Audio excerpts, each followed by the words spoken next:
नमस्कार दोस्तों, आपका स्वागत है एक और नई वीडियो में आपके अपने चैनल एनसाइक्लो जीके पे। इसमें हम संविधान की अनुसूचियों के बारे में पढ़ेंगे। संविधान में कितनी अनुसूचियां हैं? 12 अनुसूचियां। सारी अनुसूचियों को हम हिंदी में करेंगे। इसमें 12 अनुसूचियों को दो प्रकार से संशोधित किया जा सकता है, उनमें संशोधन किया जा सकता है। एक पहला जो संसद के द्वारा साधारण प्रक्रिया द्वारा संशोधित की जाती हैं, सिंपल प्रोसेस के थ्रू, साधारण प्रक्रिया के तहत संशोधित की जाती हैं। दूसरे के लिए आर्टिकल अनुच्छेद 368 का यूज़ किया जाता है। अनुच्छेद 368 का यूज़ किया जाता है उसको संशोधित करने के लिए। तो हम आगे बढ़ते हैं। ये एक ट्रिक है अनुसूचियों को याद करने की। Tears of old PM, T से, ई से, ए से, आर से और एस से पहले 5 शेड्यूल्स बनते हैं। छठा, 7वां, 8वां, 9वां, 10वां, 11वां और 12वीं अनुसूची। पहली अनुसूची क्या कहती है? टी से यूटी एंड स्टेट बनाया। पहली अनुसूची क्या कहती है? अनुच्छेद 1 से लेके 4 तक, अनुच्छेद 1 से लेके 4 तक उसकी व्याख्या की गई है। इसमें उसकी क्या की गई है? व्याख्या। और इसमें बताया गया है कि हमारे कितने राज्य हैं और कितने केंद्र शासित प्रदेश हैं, उनका विवरण दिया गया है। ई से इमोल्यूमेंट्स लिखा गया है, जिसका मतलब होता है वेतन व भत्ते। वेतन व भत्ते, वेतन और भत्ते। एक बार इसको थोड़ा सा साफ कर लेते हैं।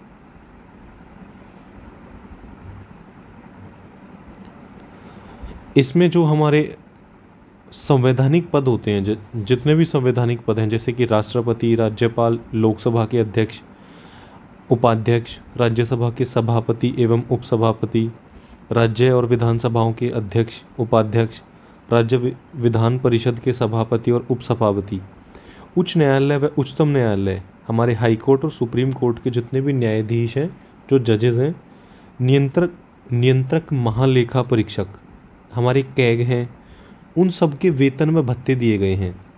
उनको क्या क्या वेतन मिलेगा और क्या क्या उनको एक्स्ट्रा भत्ते मिलेंगे, उन सब का जिक्र है अनुसूची 2 में। ये अनुसूची 1 है, ये अनुसूची 2, अनुसूची 3, 4, 5, 6, 7, 8, 9, 10, 11 और अनुसूची 12। अब तीसरी अनुसूची की तरफ बढ़ते हैं। Affirmation and oath. तीसरी अनुसूची है गोपनीयता की शपथ। इसमें जितने भी उच्च संवैधानिक पद हैं और उनके लिए गोपनीयता की शपथ है, उसका प्रारूप विद्यमान है इसमें। संविधान उसके विभिन्न संवैधानिक पदों को भिन्न भिन्न कृत्यों का दायित्व दिया गया है। उन्हें अलग अलग रूप में शपथ लेनी है, किसी को किसी तरह से लेनी है। जैसे कि राष्ट्रपति को संविधान को प्रिजर्व करने के लिए, संरक्षण करने के लिए और उसके प्रतिरक्षण, मतलब कि प्रिजर्व, कंजर्व और डिफेंड, उसका उत्तरदायित्व होता है, तो वो उसकी तरह की शपथ लेते हैं। लेकिन जो हमारे संघ के मंत्री होते हैं, उनको संविधान के प्रति सच्ची श्रद्धा और निष्ठा की शपथ लेनी होती है। और उनका काम क्या होता है कि भारत की प्रभुता और अखंडता को बना के रखेंगे, तो उन्होंने भारत की प्रभुता और अखंडता की शपथ लेनी होती है। और हमारे जैसे कुछ संवैधानिक अधिकारी होते हैं, जैसे कि राष्ट्रपति हैं, हमारे राज्यपाल हैं और राज्यों के मंत्री हैं, उनको शपथ लेनी होती है राज्य की गोपनीय जानकारियों के बारे में।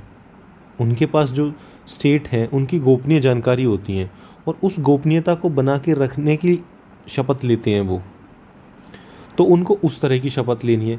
तो इसमें सबके लिए भिन्न भिन्न तरह की शपथ है कि किसका क्या दायित्व है और किस तरह की शपथ लेनी है, और उसका महत्व बना के रखना, उसकी गरिमा को बना के रखने के लिए वो उस हिसाब से शपथ लेते हैं।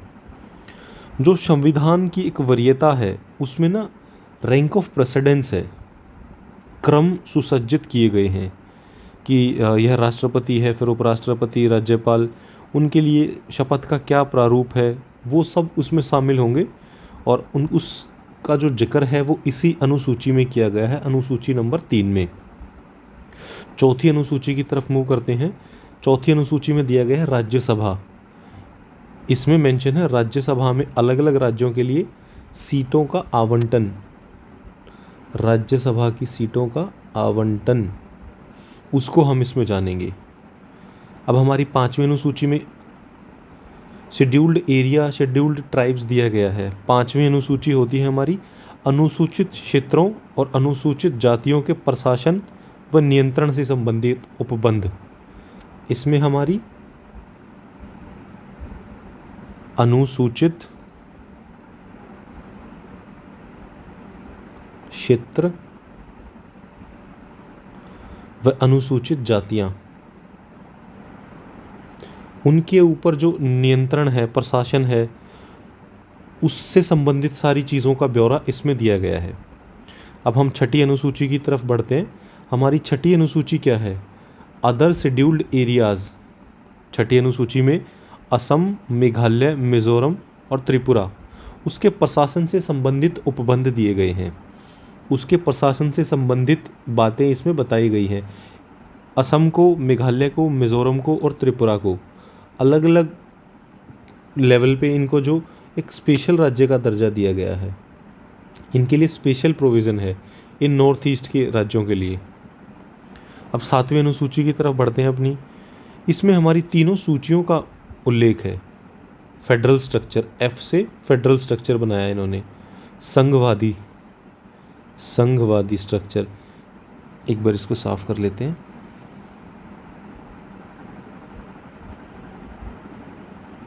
इसमें क्या बताया गया है? इसमें 3 चीज़ें दी गई हैं। पहला संघ सूची, दूसरा राज्य सूची और तीसरा समवर्ती सूची।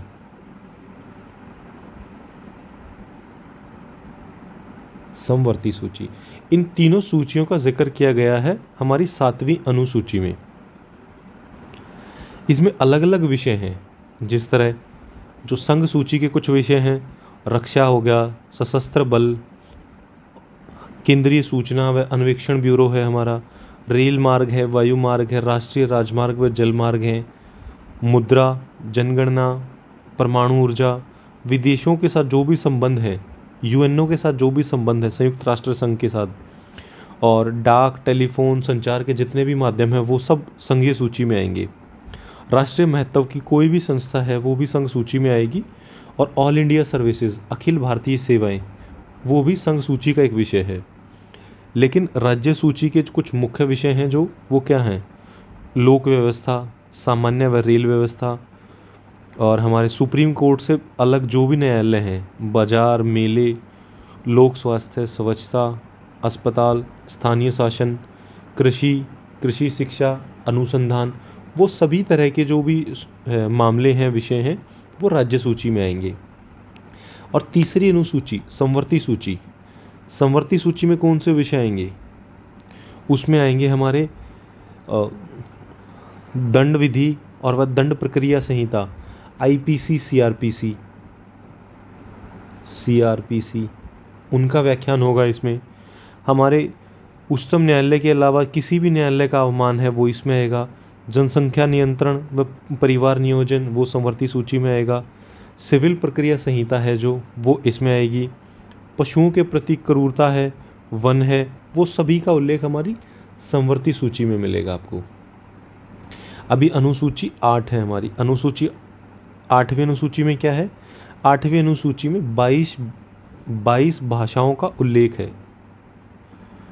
पहले ये 14 होती थी जब ये मूल रूप से बनाया गया था, लेकिन अब इसमें 22 भाषाएं हैं।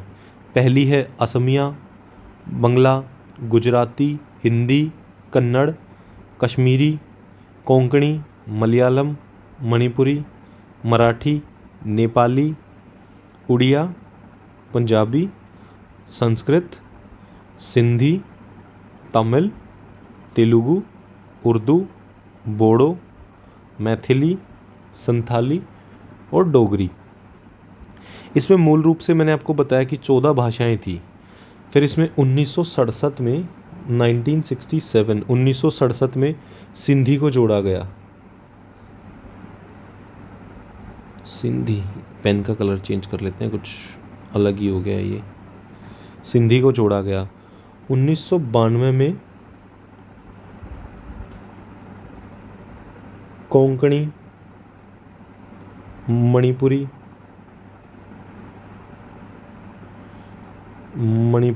नेपाली, इनको जोड़ा गया। फिर 2003 में इसमें जोड़ा गया हमारा मैथिली,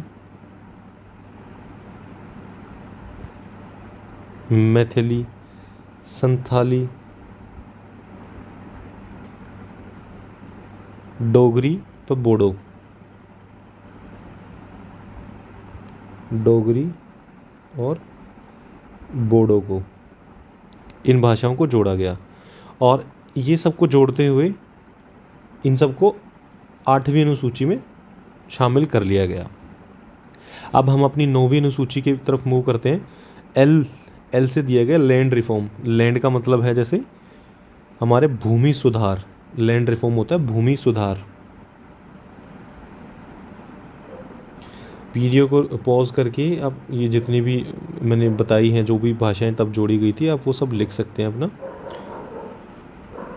भूमि सुधार, इस अनुसूची के अंतर्गत जो भी अनुच्छेद आते हैं उन अनुच्छेदों को और कानूनों की जो न्यायिक समीक्षा के दायरा है उस दोनों को अलग अलग रखा गया है। अनुच्छेदों को अलग रखा गया है और जो न्यायिक समीक्षा का दायरा है उसको अलग रखा गया है। इसमें मूल रूप से भूमि सुधार व अधिग्रहण, हमारे भू सुधार और अधिग्रहण होता है एक्वायरमेंट, उससे संबंधित सारे कानूनों को इसमें रखा गया है। अब हम 10वीं अनुसूची की तरफ मूव करते हैं। डी, इससे बना है एंटी डिफेक्शन, दल बदल,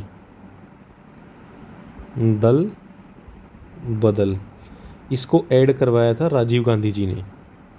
इसमें दल बदल से संबंधित जितने भी प्रावधान हैं उन सब का उल्लेख मिलता है हमारे 10वीं अनुसूची में। अब 11वीं अनुसूची में क्या लिखा है? पी से पंचायत, ओल्ड पीएम का पी बना यहाँ से, ये जो यहाँ से पी से पंचायत 11 और ये 12, पी से पंचायत। इसमें जो पंचायती राज व्यवस्था है उसको संवैधानिक दर्जा प्रदान किया गया था, जिसमें 29 विषय हैं। इसमें 29 विषय हैं। इसको 73वें संविधान संशोधन में जोड़ा गया था। जो ये संविधान संशोधन का अधिनियम था, ये था 73वां संविधान संशोधन अधिनियम 1992 का। अब हमारी जो लास्ट अनुसूची है एम से म्यूनिसिपैलिटी दिया हुआ है, जो बनती है 12वीं अनुसूची हमारी।